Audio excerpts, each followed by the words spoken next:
महाप्रभु आशीर्वाद देते हैं। ये योग का पहले चरण चालू हो रहा है।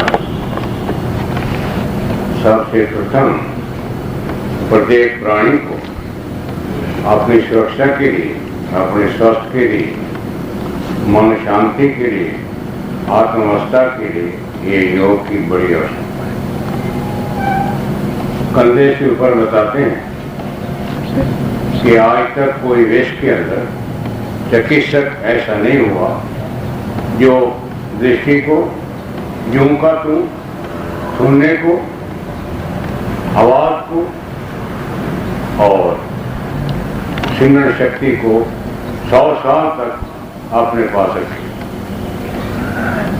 ना कोई चिकित्सक हुआ है और ना आज तक कोई मनुष्य दिखता है। इसके उल्टा रोगों में पीड़ित सारा संसार दिखता है। कोई दृष्टि का है, कोई दिमाग का है, कोई ब्लड प्रेशर का है, ये सब चलते हैं। तो इसके लिए दादा गुरु रामलाल ने बड़ा उपकार किया जो शायद किसी योग में ऐसा नहीं देखने में आया। सूतनेति क्रिया है जो यहाँ चालू है। बड़े भाग्य हैं राजस्थान नगरी के जो ऐसी अनमोल रतन यहाँ इस आश्रम के अंदर ये चालू भाग्यशाली व्यक्ति हैं जिन्होंने इसको सहयोग देकर खड़ा किया। और इससे बढ़िया वो हैं जो यहाँ आकर इस स्थान का सदुपयोग करते हैं। सदुपयोग का मतलब यही है कि सभी प्राणियों को योगा केंद्र में आकर सेहत के लिए और शांति के लिए, आत्मावस्था के लिए अभ्यास करना होता है। तो सूत्रनीति पानी से वाश करना, दिमाग मस्तक शुद्धि करने के लिए, और योगाचार्य के आदेश अनुसार दूध का पान, ग्रेप का पान, बादाम रोगन का पान, इस प्रकार की अनेकों प्रकार की प्रक्रिया अदल बदल करनी पड़ती है। वो आचार्य पर निर्भर है कि आपकी प्रकृति को, आपकी आयु को, आपके व्यवहार को, कि किस जगह आप कर रहे हैं, कैसा सीजन जा रहा है, सब बातों को देखता हुए आपको क्रियाएं करा। फिर वो तो बहुत बढ़िया है। एक अचंभाजनक आपको लाभ होता है। नहीं तो देखे दिखाए करे योग, चीजें खाया बड़े रोग। आम लोग रोग बढ़ा बैठते हैं और बढ़ता जाता है। अब स्पष्ट आदमी से ऑपरेशन कराना तो 7 दिन में स्त्री को बच्चा भी हो जाता है और चलती फिरती, और अनाड़ी हाथ लगा दे तो 3 साल उसको बस आती रहती और बुरा अनुभव के दिन वो किसी काम की नहीं रहती, ना वो घर व्यस्त रहते। इस प्रकार से जो एक्सपर्ट योगी हैं उनका मिलना बहुत जरूरी है। तो बड़ी भाग की बात, सभी को तो नहीं मिलते, परंतु फिर भी प्रयत्नशील करने वाले को सब कुछ मिल जाता है। तो ये तो मस्तक का सारा जितना कार्य है कंधे से ऊपर वो सारा समझ जाता है। समूल्य दौरा पड़ता हो, मृगी का दौरा हो, सुनन शक्ति हो जाए, बाल गंजे हो जाए, चेहरा खराब हो जाए, नासका के रोग, यानी अनेकों ने गले की खराबी, इसके कारण कई लोग और नीचे भी चले जाते हैं। कई लोगों का कारण यही मस्तक होता है, कई लोगों का कारण पेट होता है। तो खैर सेहत के लिए तो आपको ये हो गया। अब रहा लेंस, ये भी बड़ी काम की चीज है, जिसके बिना तो चलता फिरता नहीं आदमी। हार्ट है तो इससे संबंधित है, फेफड़े तो इससे संबंधित है, श्वास रोग, टीबी, ये सब फेफड़ों की सफाई न करने से हो जाते हैं। ऐसे सूत्रनीति करने वाला व्यक्ति पहले तो वो करके उसके बाद क्या करता है, प्राणायाम की साधना करता है। प्राणायाम ऐसे थोड़ा प्रकार का है, परंतु इसमें जरूरी नहीं है सभी को करने पड़ते, और आसन भी जरूरी नहीं होते सबको करने पड़ते हैं। हर एक के अलग अलग भिन्नता है, जैसे स्वभाव अलग है, प्रकृति अलग है, प्रारब्ध अलग है, ऐसे योग की साधना भी अलग अलग दी जाती है और इसकी युक्ति भी अनेक है। इस कारण प्राणायाम सीधा साधा तो लोग आम कराते हैं, नाक में भरो, मस्तक रोको, नाक बाएं से निकाल दो, बाएं से भरो, रोको, निकालो, ये तो चलता है, परंतु एक व्यक्तिगत, उस व्यक्ति के लिए कौन सा प्राणायाम है जिससे शरीर भी निरोगी हो, मन प्रसन्न रहे और मन एकाग्र हो। एकाग्र होगा तो आगे चलेगा। जिस काम में मन नहीं रुचि देता वो काम नहीं होता, अधूरा रह जाता, बल्कि बेकार हो जाता काम। तो फेफड़ों के लिए प्राणायाम सुरक्षित है। हार्ट तक, ब्लड प्रेशर, ये बहुत घेरा हुआ सारा संसार, प्राणायाम जानता नहीं करता। उसके बाद हमारा पेट है, शायद ये 100 में किसी एक दो का सही हो, खाने का पता नहीं, पीने का पता नहीं, धुमड़ी मार रहा है, बोलता जा रहा है, घूमता इधर उधर, ये अनेक प्रकार के इसके कारण। और कोई कारण आज वैसे भगवान की क्या दया है कि जहर से ही ये फल उगते हैं और जहर ही डाला जाता है, जहर से ही सब्जियां, जहरीली खाद और उसके बाद स्प्रे बचा हुआ है। शायद कोई कर ऊपर व्यक्ति हो जो अपनी कमाई आप करके, अपनी वो आप करके तो उसकी खान पान रखता हो, कितने मदद कर सकते हैं, सभी के लिए सुलभ नहीं। परंतु कुछ गुरुओं ने आपको निश्चय बताया है कि पपीता कच्चा सेफ है, केला कच्चा सेफ है, तो ऐसी सब्जी कुछ आपको निर्णय करनी है जिससे आप जीवित रह सकते हैं। फूल मखाने की सब्जी है, जीविकांद है, इनको अभी तक कोई चक्कर नहीं। चना है, इसका सदुपयोग बेसन द्वारा और कई प्रकार के इसके रूप लिए जा सकते हैं, ये भी सेफ है। दालों में मोठी की दाल जो आपके राजस्थान में प्रसिद्ध है, मगर वो नकली बहुत है, तो उसको अगर ठीक मिले तो इसका बड़ा काम है। शरीर के अंदर सारे यंत्र को काम बढ़िया करती है। कई लोग तो इसको ब्रेकफास्ट भी इसी का करते हैं, हमारे आपके राजस्थानी लोग, और बड़े बढ़िया रहते। हमारे गुरु भाई खास मुहर लगी हुई इसको, ताकि ना तो काफ करे थोड़ी, ना पेट की कापा करे। तो इसकी कई प्रकार है खाने के, एक मोटी, एक मलका, दो। ये दालें भाइयों इतना नहीं करती जितना कि उड़द की दाल करती है, मूंग की दाल करती है, और कई दालें जो बताई गई, इनसे थोड़ा बचना चाहिए। और अपने शरीर के संबंध में समझना पूछना चाहिए कि हमें कौन सी दाल का प्रयोग करना होता है और कौन सी सब्जी हमें खानी होती है। शुगर के लिए कुछ है, और विभिन्न प्रकार के रोग हैं, उनके बारे में सुझाव अलग अलग दिए जा सकते हैं। दही का सदुपयोग है, मिट्टी के बर्तन में हो, और आपको दोपहर तक, रात का कोई काम नहीं, मथो और खाओ। अगर मैंने मथी है तो कोई गुण नहीं, टोटली जितना मथोगे उतना गुणी हो जाएगी। जिन दूध को जितना हिलाते जाओगे कमजोरी आती है, उसमें शक्ति कम होती चली है। तो इसलिए कई प्रकार की ये सारी किताबें आपको खोल के बताएं। गुरु के चरणों में 20 साल, फिर दादा गुरुदेव की अनुभूति, फिर मुकेश्वर महाराज की अनुभूति, फिर शरीर का भी कोई काम उम्र नहीं थी, काम 80 होने वाली है, तो इसी काम में जीते मरते रहते हैं, और तो वो काम करते नहीं, ना मुझसे हो सकता। बचपन से लेकर अभी तक किसी काम में जुटे गिराए हुए, तो इसलिए आप लोगों के सामने हम आते हैं। तो जैसे एक मनो लोहा और चटाक पानी डाल दिया जाए, तृप्ति तो नहीं होती, परंतु फिर भी कोई झलक से थोड़ी बहुत पीछे साधना चलती रहती है। साधना में लोगों को लाभ भी है, और अनेकों बातें हम सुनते भी हैं कि इस स्थान का बड़ा अच्छी तरह लोग सेवा करते हैं लोग, और यथार्थ सभी लोग जुटे हुए हैं, और दिन ब दिन बढ़ती जाती संख्या। तो पेट का धंधा है, कहते हैं 7वें दिन 15 दिन इसको संभालते रहो। जैसे इसके अंदर जबान पीने होने लगे तो बुखार आने वाला, तो ब्रह्मदातन मारो। यदि इसमें कफ बार बार सूखता है तो उसके लिए ब्रह्मदातन दूसरा है। किसी को श्वास रोग सूखा है, या उसका कफ होता है, कैसा आता है, या माँ बाप से है, या किसी कारण गलती से हुआ, उसकी साधन जोड़े, वो भी ब्रह्मदातन द्वारा काम बन सकता है। अब आगे आप नीचे मसाना, इसके लिए आसन जरूरी। अगर ये लूज हो गया तो स्त्री पुरुष दोनों गए खड़े हैं, उनका कोई जो आपस में कोई ग्रस्त का कहते हैं ना मुझे आनंद आता, वो आनंद दोनों सारे खड़े निकल जाते हैं। दुख बढ़ता है, रोग बढ़ता है, चिंता बढ़ती है। तो इसलिए इसका संभालना बहुत जरूरी है। लूज हो जाते अंग तो फिर किसी इंसान की कोई वैल्यू नहीं रहती। बिल्कुल सही बात है। तो ये है, योग से ब्रह्मचर्य की रक्षा होती है, वीर्य की रक्षा होती है, खाया पिया लगता है, और जो बूंदें बनती हैं वो इसके पास रहती हैं। भगवान शंकर ने कहा कि गौरी मुझे लोग महादेव कहते हैं। क्यों कहते हैं? कहने के महाराज आप हैं ही महादेव। या नहीं, मैं एक पुरुष के अंदर बिंदु एक शक्ति है, और बिंदु डिसाइड करने में लोग कुशल हैं। तो उसको निकालना तो जानते हैं, मगर उसको रखना नहीं जानते, उसके पास उसकी संभाल नहीं करते। तो नहीं करते तो मार खाते, वीक हो जाते हैं। तो मैं देवों का देव हूँ, मुझे कोई असर इसका नहीं पड़ता।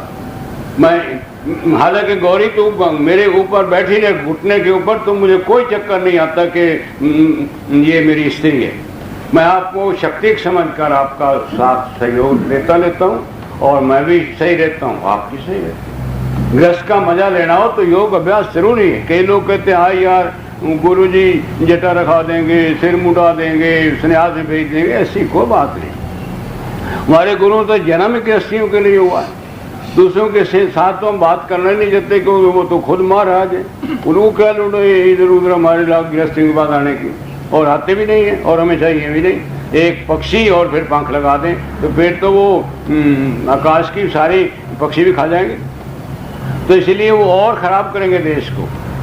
इसलिए गृहस्थी बंदा सही है। अब किराए पर मकान लेना हो तो गृहस्थी हो, तो छड़े को देते कोई नहीं है।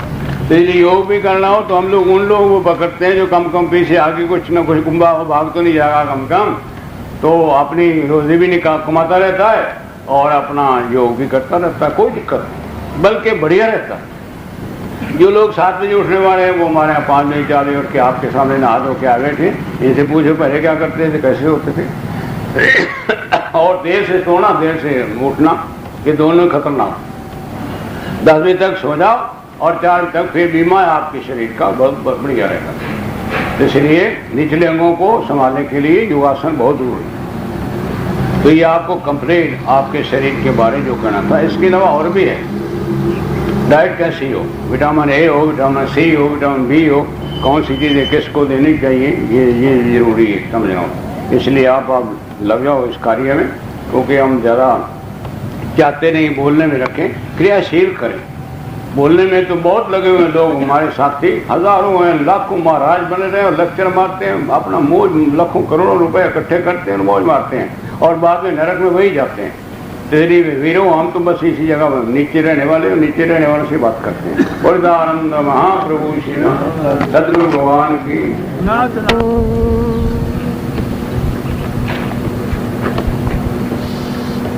सर्वलोकेश्वर सबके आधारभूत देवों के देव रामलाल महाप्रभु मुरुगेश्वर महाप्रभु की पवित्रात्मा आदिकाल से योग त्रेता योग में वशिष्ठ राम का इतिहास बताते हैं कि चक्रवर्ती राजा का सपुत्र राम मन में इच्छा हुई कि तीर्थ यात्रा कराएं,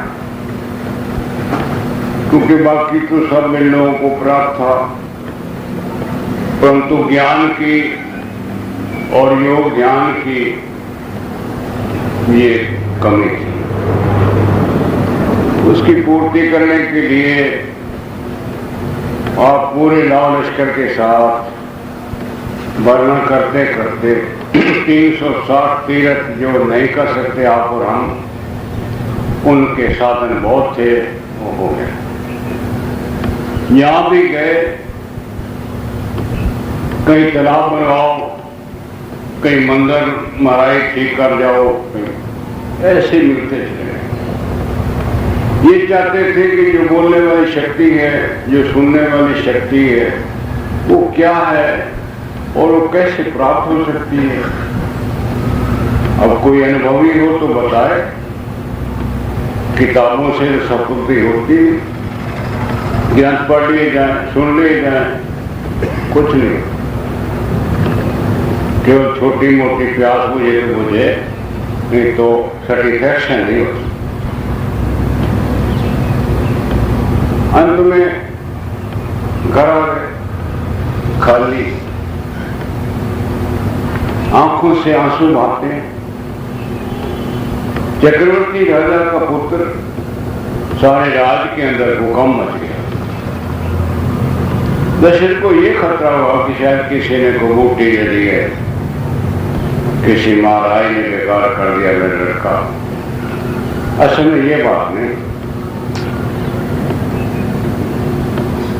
दशरथ ने बड़े यत्न किए, लोनियां बुलाई और अनेक प्रकार के नमस्कार किए, परंतु राम तस्य मस न हुए। ये अखीर पर वशिष्ठ गुरु के पास गए, कहने प्रभु मैं तो लुट गया, लड़के को भेज बैठा हूं और किसी काम का भी नहीं रहा, न मेरे से हंसता है न बात करता है, नहीं ये कैसे राज संभालेगा। वशिष्ठ मुस्कुराते हुए कहते हैं रे दशरथ, क्यों मोह के वशीभूत बेकार बातें करता है। राम तो प्रभु की एक कला है, ईश्वरी शक्ति है, नाटक कर रहा है, जैसे कि एक मानव के लिए बहुत जरूरी है कि ढूंढ ढांढ के गुरु को मिलना। ये जरूर है कुछ ने बात देख लिया, मुझे देखेगा तो मैं उसका हाल कर लूं। तो बात से वो जो घुमा हुआ आदमी फिर तो वो एक ही बात रहती है, गुरु से बात करूं। तो वशिष्ठ ने कहा कि इतने टाइम में आता हूं। आ गए। तो दशरथ की इच्छा थी कि मैं भी बीच में खड़ा हूं।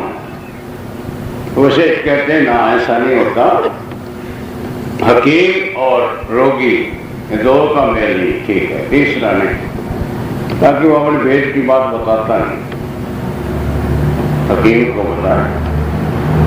इसलिए गुरु और चेला बस काफी। खैर जैसा आज्ञा हुई। वशिष्ठ राम को हंसते हुए कहते हैं कि राम, अरे तू तो भगवान का रूप है, आपको तो गुरु की जरूरत है और आपकी भूमि तैयार है, बीज डालना ही काफी है।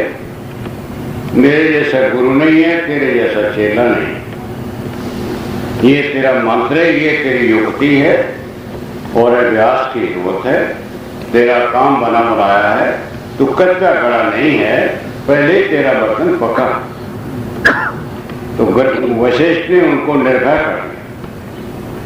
जो रास्ते में कोई अड़चन थी, गुरु के शब्दों ने उसको हटा दिया कि मैं तेरे पिता को कहता हूं विंध्याचल पर्वत पर जाओ और वहां जाकर थोड़े दिनों के बाद अभ्यास करके आ।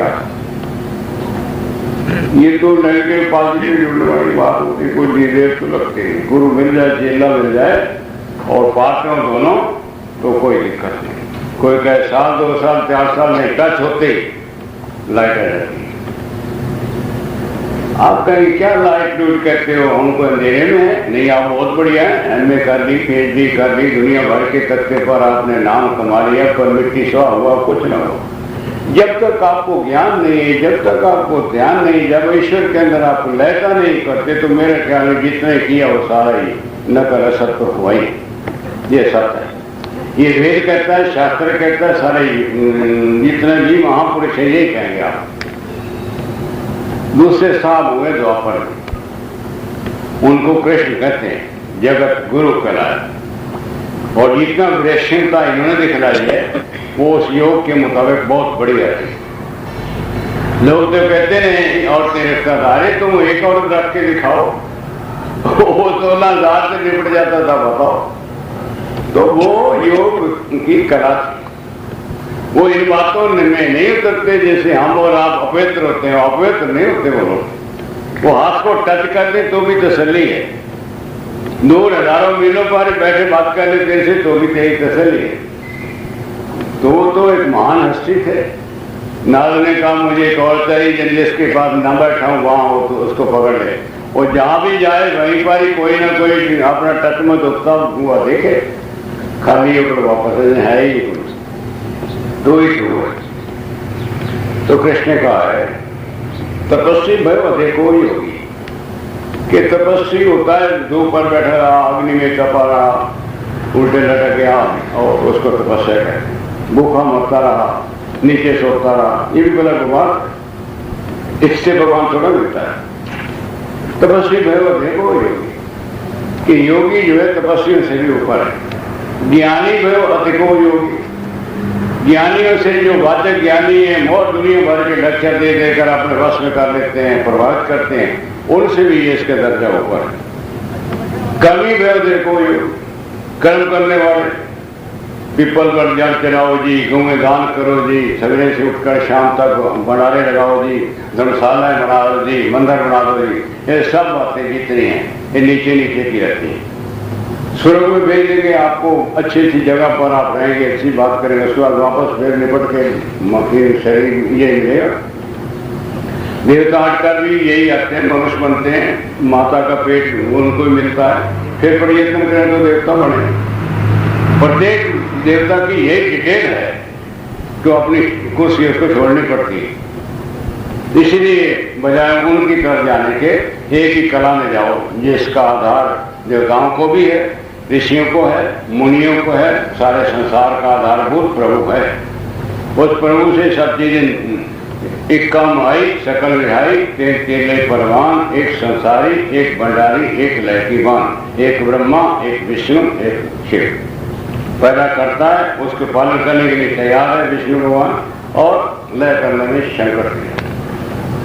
आपके पेट में सब चीजें जाती है, उससे खून की सप्लाई होती है, तो विष्णु भगवान हो गया। फिर जो लयता करता है वो शिव है। जितने जन्म कर्म संस्कार किए हुए उसको धोने वाला तो है तो शिव है, शिव नाम गुरु। इसलिए दो की आवश्यकता होती है। अब गुरु आपके तीनों काम करता है, उत्पत्ति करता है विचारों की। आपके विचार खट्टे थे, खट्टी दही लगती थी तो अब उन्हें मीठी लगा ली। खट्टी दही से आपके रोग बढ़ जाते थे, मीठी दही से आप रोग कटने लग गए, तो विचार अच्छे हो गए आपके। आपका जो कार्य होता है बड़ा सूझ विचार से होता है, बुद्धि से होता है, आत्मिक पावर से होता है। इसलिए आप धन धन हो गए। आपकी उत्पत्ति करता गुरु विचारों, फिर उसकी पालना भी वही करता है। उसको पूछते था, सुना बेटा साधना करे कि क्या हुआ? कहना महाराज अभी तो नहीं मान रहा। अच्छा ये युक्ति का, तो जैसे जैसे वही बदलता है वैसे ऐसे गुरु आपकी युक्तियां बदलता हुआ आपका कल्याण कर देगा। टाइम तो लगे। अनेका जन्म संस्कृति तदो याति परम गति, अनेकों जन्म का संस्कार आपके लिए ये खड़ा होता है बीच में संस्कार देकर। और शिव जो है वो जन्म और जन्मांतरों की जितनी तेरी पट्टी काली है उसको वो धोता है गुरु बनकर। देखिए हम क्या कर रहे हैं कि हम फंसते जा रहे हैं।